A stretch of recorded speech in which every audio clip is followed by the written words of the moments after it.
জানিয়ে দেব সর্বশেষ আপডেট বাংলা সংবাদের শুরুতেই শিরোনাম।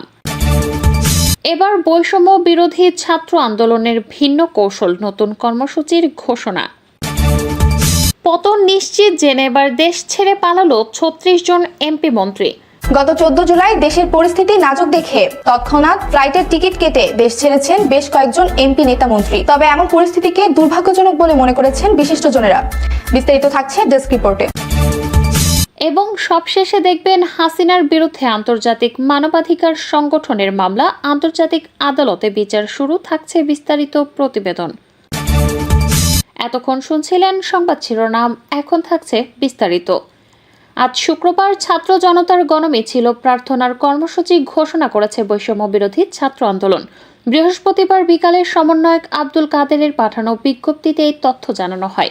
বিবৃতিতে দেশবাসী ও সচেতন ছাত্র সমাজকে উদ্দেশ্য করে বলা হয়, আপনারা জানেন আমরা আমাদের কোনো ব্যক্তি স্বার্থের জন্য আন্দোলন করছি না।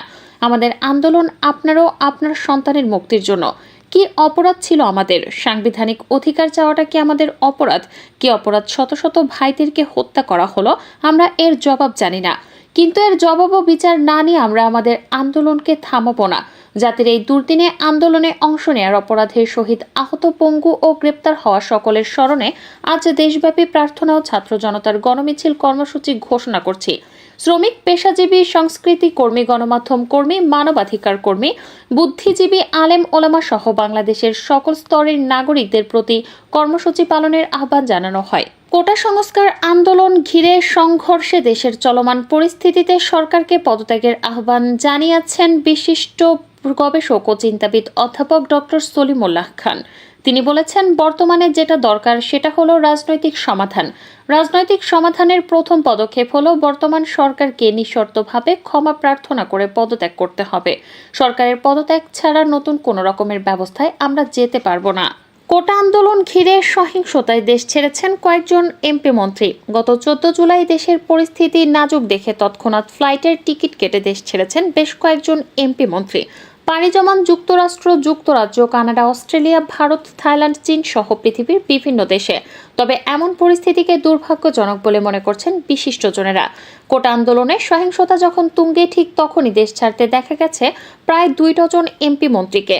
কেউ যুক্তরাষ্ট্র, কেউ বা কানাডা, কেউ অস্ট্রেলিয়া, কেউ আবার যুক্তরাজ্য, কেউ একা, কেউ আবার সপরিবারে সফর করেছেন। তবে দেশের এমন দুঃসময়ে তাদের বিদেশ যাত্রা নিয়ে নানান মহলে রয়েছে ভিন্ন ভিন্ন প্রতিক্রিয়া। জানা যায়, কোটা আন্দোলন ঘিরে দেশ যখন উত্তাল, ঠিক তখনই গত ১৫ জুলাই মধ্যরাতে দেশ ছাড়েন সাবেক অর্থমন্ত্রী আহম মুস্তফা কামাল।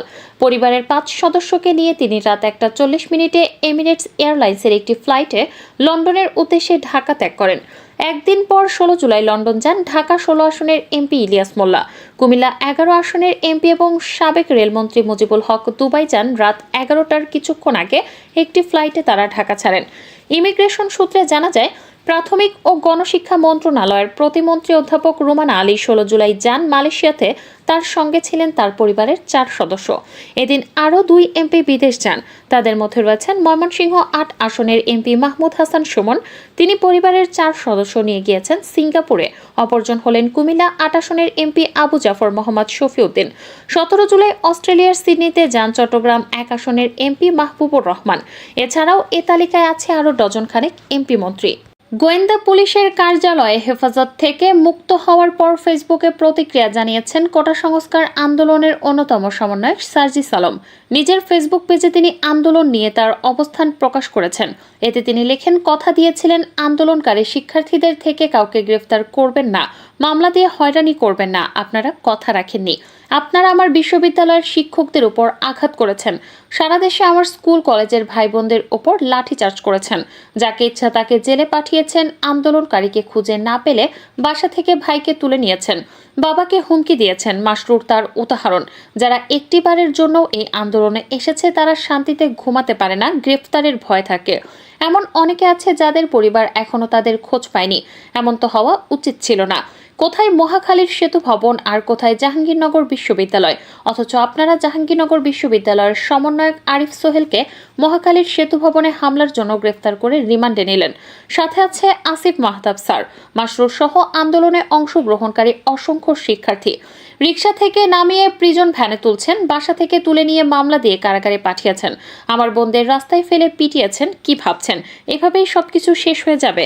6 দিনের ডিবি হেফাজত দিয়ে 6 জনকে আটকে রাখা যায়, কিন্তু এই বাংলাদেশের পুরো তরুণ প্রজন্মকে কিভাবে আটকে রাখবেন? দুর্নীতি, লুটপাট, অর্থ পাচার, ক্ষমতার অপব্যবহার করে যে ক্ষোভ সৃষ্টি করেছেন, প্রতিনিয়ত সেগুলো কিভাবে নিবৃত্ত করবেন? পুলিশ ভাইদের উদ্দেশ্যে একটা বলি, এদেশের মানুষের ক্ষোভ আপনাদের ওপর নয়, পুলিশের ওপর নয়। এই ক্ষোভ আপনার গায়ের এই পোশাকটার উপর, যে পোশাকটাকে ইউজ করে বছরের পর বছর আপনাদের দিয়ে এদেশের অসংখ্য মানুষকে দমনপীড়ন করা হয়েছে, অত্যাচার নির্যাতন করা হয়েছে, জেল আর আদালতের প্রাঙ্গণে চক্কর কাটানো হয়েছে সেই পোশাকটার উপর। ওই পোশাকটা ছেড়ে আসুন আমাদের সাথে, বুকে টেনে নেব। এ পথ যেহেতু সত্যের পথ, ন্যায়ের পথ, তাই যে কোনো কিছু মোকাবেলা করতে আমরা বিন্দুমাত্র বিচলিত নই। যতদিন না এ বাংলাদেশ আন্দোলনকারীদের নিরাপদ আশ্রয়স্থল হয়ে উঠছে, গণগ্রেফতার, জুলুম, নির্যাতন বন্ধ হচ্ছে, ততদিন এ লড়াই চলবে। বিদেশি ঋণ পরিশোধ আর রিজার্ভ থেকে ডলার বিক্রি করছে বাংলাদেশ ব্যাংক। এতে আরও কমে গেছে ব্যবহারযোগ্য রিজার্ভ। জুলাই মাসে বৈদেশিক মুদ্রার রিজার্ভ 130 কোটি কমে 20.49 বিলিয়ন ডলারে নেমেছে। আগের মাস জুন শেষে যা ছিল 21.79 বিলিয়ন ডলার, আর আজ নিট রিজার্ভ কমে 15.47 বিলিয়ন ডলারে নেমেছে। বৃহস্পতিবার বাংলাদেশ ব্যাংকের ওয়েবসাইটে জুলাই মাসের রিজার্ভের এ তথ্য প্রকাশ করা হয়েছে। এর আগে প্রতি সপ্তাহে রিজার্ভের তথ্য প্রকাশ করলেও জুনের পর জুলাইয়ের তথ্য প্রকাশ করা হয়েছে। বাংলাদেশ ব্যাংকের তথ্য অনুযায়ী গত জুলাই মাসে রেমিটেন্স এসেছে 190 কোটি ডলার। আগের মাস জুনে এর পরিমাণ ছিল 254 কোটি ডলার। এর মানে আগের মাসের তুলনায় রেমিটেন্স কমেছে 64 কোটি ডলার, যা প্রায় 34% কম। আর আগের বছরের একই মাসে রেমিটেন্স এসেছিল 197 কোটি ডলার, সে হিসাবে কমেছে 7 কোটি ডলার বা 3.55%। মানবাধিকার সংগঠন সিটিজেন মুভমেন্টের উদ্যোগে ব্রিটিশ হাউস অফ লর্ডসে বাংলাদেশে বৈষম্য বিরোধী ছাত্র আন্দোলনে ছাত্র হত্যা এবং বাংলাদেশের সরকারের দমন নিপীড়ন বন্ধে ব্রিটিশ সরকারের হস্তক্ষেপ কামনা করে এক সেমিনারের আয়োজন করা হয়। লর্ড কোরবান হোসেনের সভাপতিত্বে এবং সিটিজেন মুভমেন্টের সভাপতি এম এ মালিকের সঞ্চালনায় সেমিনারে বক্তব্য রাখেন সাবেক ব্রিটিশ এমপি সাইমন ডানসাক। সভায় উপস্থিত ব্যক্তিরা লর্ড কোরবান হোসেনকে বাংলাদেশের সার্বিক পরিস্থিতি তুলে ধরে প্রশ্ন করেন।